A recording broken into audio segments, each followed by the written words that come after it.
Hi hello, या संक्रिएशनमध्ये सगळ्यांचं स्वागत आहे।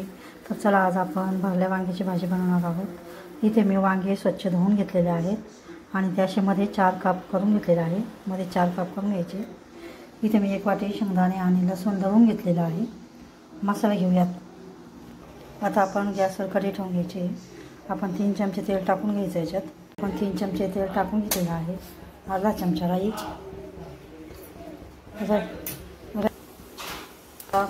जिरे आणि मोहरी तळून झालेली आहे। इथे बघू शकता, आपण हे कापलेले वांगे याच्यात टाकून घ्यायचे।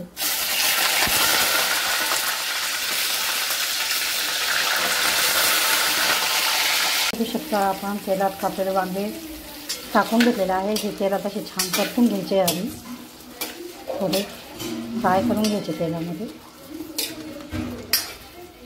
या अशा पद्धतीने इथे बघू शकता। नंतर आपण मसाले टाकणार आहोत। तर आता इथे बघू शकता, आपण हे वांगे छान असं तेलात परतून घेतलेले आहे। आता याच्यामध्ये आपण शेंगदाण्याचं कूट टाकून घ्यायचं 1 वाटी। त्याच्यात मी लसूण पण दळून घेतलेला आहे। या अशा पद्धतीने शेंगदाणे टाकल्यानंतर याला पण मिक्स करून घ्यायचं आहे।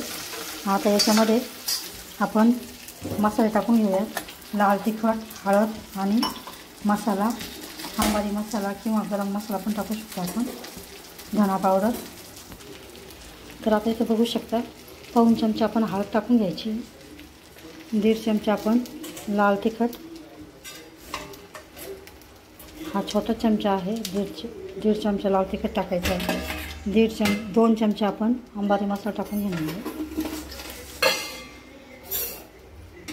धना पावडर अर्धा चमचा, ते बघू शकता।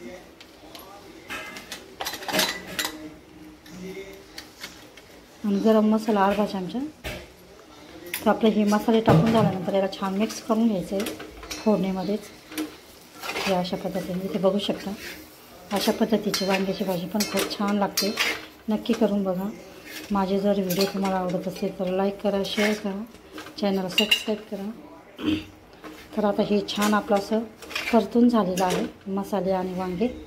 तर याच्यामध्ये आता आपण थोडंसं अर्धा ग्लास पाणी टाकून घ्यायचं आहे तेल सुटण्यासाठी।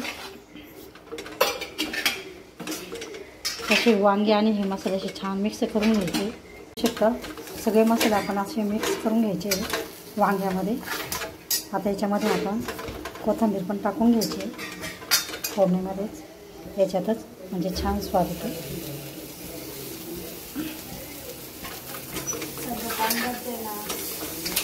फोडणीत असं परतून घ्यायचं आहे कोथिंबीर पण, म्हणजे त्याचा त्याचा स्वाद पूर्ण भाजीला लागतो मग त्याच्यामुळे। तर आता इथे बघू शकता, मी छान असं परतून घेतलेलं आहे फोडणीतच। ते वांग्यामध्ये पण आपलं शेंगदाण्याचं कूट जातं। आणि आता याच्यामध्ये आपण याला तुम्ही कोरडी पण करू शकता किंवा थोडी पाहिजे असेल तर पातळ पण करू शकता। तर इथे मी आता अर्धा ग्लास पाणी टाकते, त्याच्यामुळे आपले आपोआप मसाले त्याच्यामध्ये मिक्स होतात वांग्यामध्ये। आता याला तेल सुटू द्यायचं आहे आपण छान। तर इथे बघू शकता अंदाज, आता आपल्या फोडणीला छान तेल सुटलेलं आहे। याला 15-20 मिनटं चांगली शिजू द्यायची आहे। आणि आता याच्यामध्ये आपण एक अंदाजानुसार मीठ टाकून घ्यायचं आहे। मी 1 चमचा मीठ टाकते, इथे बघू शकता। इथे वरून आपण थोडी कोथिंबीर अजून टाकायची। अशा पद्धतीने आपली वांग्याची भाजी छान तयार होते। 15-20 मिनटं अशी शिजून घ्यायची हिला। तर इथे बघू शकता, अशी छान आपली भरल्या वांग्याची भाजी तयार झालेली आहे। तुम्ही यापेक्षा थोडी पातळ पण करू शकता किंवा अशी पण करू शकता। तर अशा पद्धतीची वांग्याची भाजी तुम्ही पण नक्की करून बघा। व्हिडिओ आवडल्यास लाईक करा, शेअर करा, चॅनलला सबस्क्राईब करा। व्हिडिओ बघितल्याबद्दल धन्यवाद। मस्त खा आणि स्वस्त राहा। पुन्हा भेटूया अशाच नवीन व्हिडिओसोबत। तोपर्यंत बाय।